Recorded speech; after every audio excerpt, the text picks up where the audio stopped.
There we go. If I can hit the right button. There we go. What's going on, everybody? Welcome into the Jack Ramsays postgame show. It's just me, solo tonight. Brandon is, Brandon's just a dirty, dirty human being who likes to leave me here by myself. That's not true. He's doing stuff for BetQL and other commitments as the foosball goes. But we'll take a quick little look. For those wondering, the Chiefs-Bengals game, I've got it over here. Bengals are up 24-21 right now to go. 2-minute warning hit, so hopefully we'll get a few more people in here after the game goes, or maybe I'll just wrap it up real quick so we can watch the final seconds. Not a ton to take away from this other than the Bulls are big and they're really good at offense. Bulls went 130-116. Felt like they took their foot off the gas a little bit. The fourth quarter is the lowest scoring quarter, 26 points. They had a 44-point second quarter. It was absolutely bonkers. It was very reminiscent of the Rockets' third quarter. It was dunk, layup, layup, dunk, dunk, layup, dunk, layup, three, dunk, layup, three. I don't know if that was actually how the scoring order went, but that just sounds good. On the positive side for the Portland Trail Blazers tonight, the offense looked pretty good for the most part. It is kind of what it is. You had put three guys in scored over 20 points, Simons, McCollum, and Powell. Powell started the game off 6 for 6, I believe, before he finally missed a shot. And even some of the stuff he threw up, it looked like it was not going to go in. 5 of 6 from 3 for Norm. Norm had a really good game. Just had a really, really good game. Oh, there's really nothing else to say other than, Norm was good. Norm was really good. Picked his spots at the right time. Just got things done when he needed to. Even tried to force a few shots and got to the free throw line out of it. Only things he missed tonight were a couple twos, 1 3, and a free throw. A little sloppy at the ball, which is uncharacteristic for Norm. But you look at that starting line of the plus-minus up and down the board was really bad. That's kind of how it went tonight. Cove had a nice game, 11-7, 2-2. Unfortunately, the Bulls spread it out, and they kept Robert Covington and Yusuf Nurkic away from the rim a ton. And then when they did get him in there, Nikola Vucevic beat his ass. That's how that went. Vooch went bonkers. 24 on 11 of 15, 24, 14, and 3. It only took 2 threes. He, as much as the whole floor spacing thing, like pulling Nurk out, he feasted on non-Nurk minutes, and when Nurk was in there, he didn't slow down. Vooch was that dude. What you saw from Vooch was very consistent, strong effort no matter what. Anytime he had an advantage, he pressed it, and that's probably been one of my biggest criticisms of Nurk over his career is that when he gets little guys on him, he doesn't necessarily press that advantage. Vooch did tonight. He had Watford on him. It was barbecue chicken. Anytime anybody had a tag on a short roll, he got cooked. It was one of those situations where they didn't have an answer for him. Unfortunately, not only did they not have an answer for Vooch, they did not have an answer for DeMar DeRozan, who had a monster game. 23, 10, 4, and 2, 9 of 13 from the field. What's really kind of strange about tonight's game is that the Bulls did not get to the free throw line nearly as much as I anticipated. They only took 2 more free throws than the Blazers, 18-16, but they killed them. They killed them. The Bulls killed the Blazers in the paint. Final score was 52-36, and I thought they let up a ton. That's the Blazers just, with their lack of size, they just don't have. If you want to take grand scheme stuff away from this, right? You want to go, hey, it's the dog days, the trade deadline's coming, the All-Star break's coming. What's the rest of the season matter?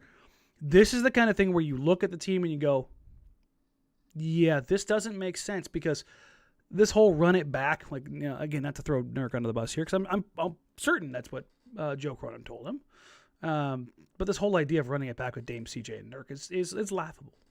It's laughable. The Bulls, they're a good team, but they're not unique in the sense of posing a problem for the Portland Trail Blazers with size.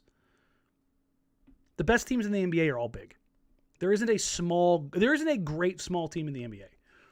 The Nets, James Harden's a truck. KD is a mismatched god, and then they've got Blake Griffin, LaMarcus Aldridge, Claxton. You just throw, they just have dudes. They just have size. I don't care what you think about them skill-wise. They just have size.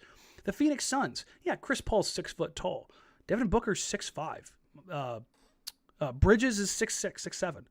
Jay Crowder's 6'7" and built like a truck. DeAndre Ayton's a legit 7-footer. Sarge was healthy. They have another big. I mean, size is everywhere. The Warriors, even when they play small, Steph's 6'4", Clay's 6'6", Dre's 6'6". It's just Hell, the Bucks, the NBA champions last year. Giannis is 7 foot tall. Brook Lopez is 7 foot tall. Like, it's just, Middleton's 6'8".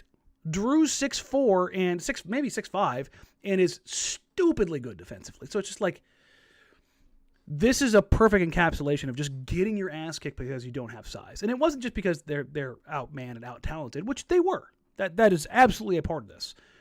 But part of what tore them open the entire game was their entire lack of size.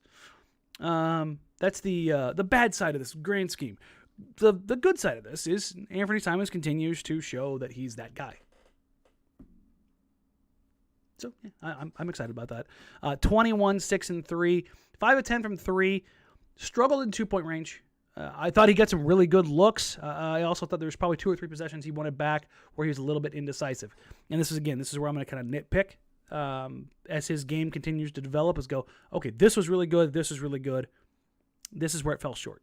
And I think that's the next transition for him, is because he's not going to just be a role player. He's going to be a guy. He's going to be a dude. And that's a big transition. But I thought his floor game was really good tonight. Only two turnovers. One of them a little bit sloppy. Tried to take on or split a double team, and DeMar dove in. I bet you the scouting report right now basically says to collapse on that when he tries to split, because his handle, he tries that push ahead pass, and he gets a little loose with it sometimes. And good defenders or heady players can kind of figure that out. Watford, there's another bright side. 10, 2 and 2. He's just outsized.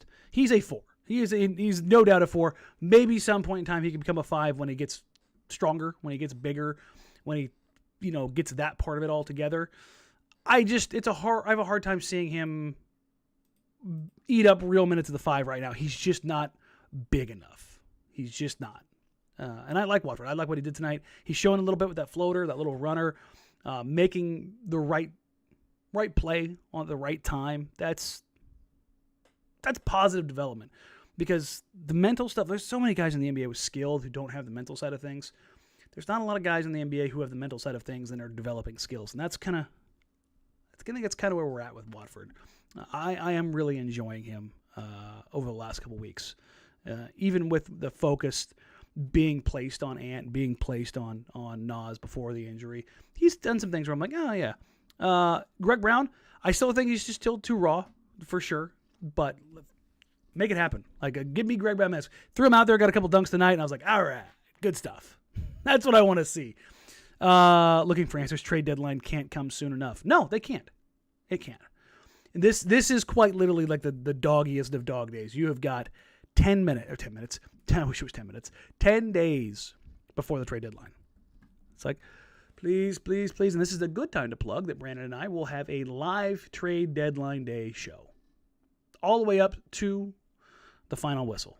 So we will go, I think, probably start at 11, like an hour before the deadline, unless news breaks sooner, then we'll go a little bit sooner.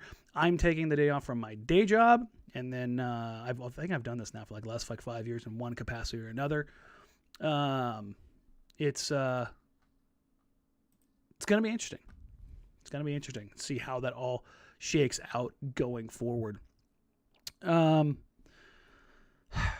Looking ahead to tomorrow on a back-to-back against the Oklahoma City Thunder, who will be without Shai Gilgeous-Alexander both tomorrow and almost certainly Friday. The Blazers have yet to play the Thunder this season, and yet they play them 4 freaking times.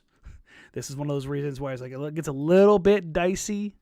Until you get a little closer to the end of the season as far as the tank odds. But you know what? Let's do it, ladies and gentlemen. Let's go ahead and run on a loss. We'll make this a thing. Anytime the Blazers lose, we will run the tankathon. We will spin the wheel one time. I don't have it set up on this page, so blame me. But right now, the Blazers are 9th, sandwiched between the San Antonio Spurs and New York Knicks at 21 and 29. They are 11 games back of the Orlando Magic, 2 games ahead of San Antonio. And for 5th, they are now 3.5 back. So they still need to figure some things out. I still think that 6-7 range is within range. So we'll click it once. And the Blazers stayed put. That's how it goes. That's what they call lottery, ladies and gentlemen. They stay in 9th. But, oh my God, what just happened? Sorry, I've got the Chiefs game going on over here on the sideline, and it just went, okay, cool. All right, good time. The Thunder are hot garbage, says Evan James. Yes, they are. They are basura. But that's by intent. So they are tracing that as hard as they can. Like I said, this is going to be a very, very short post game because it's just me, and I don't want to sit here and talk over everything, and I don't think there's a ton worth going over on a back-to-back when we'll have Brandon tomorrow, and we'll kind of figure some things out through that overall. I don't want to belabor any points that we've really driven in over the last couple weeks. So on that note, we will get out of here. I hope you guys have a good night, wonderful Sunday, a wonderful week, and we will catch you guys for the pre- and post-game show for the Thunder tomorrow. Brandon will be back for both, and I'm efforting some guests from OKC, just kind of get an idea of just kind of what's going on over there. And until then, we'll talk to you.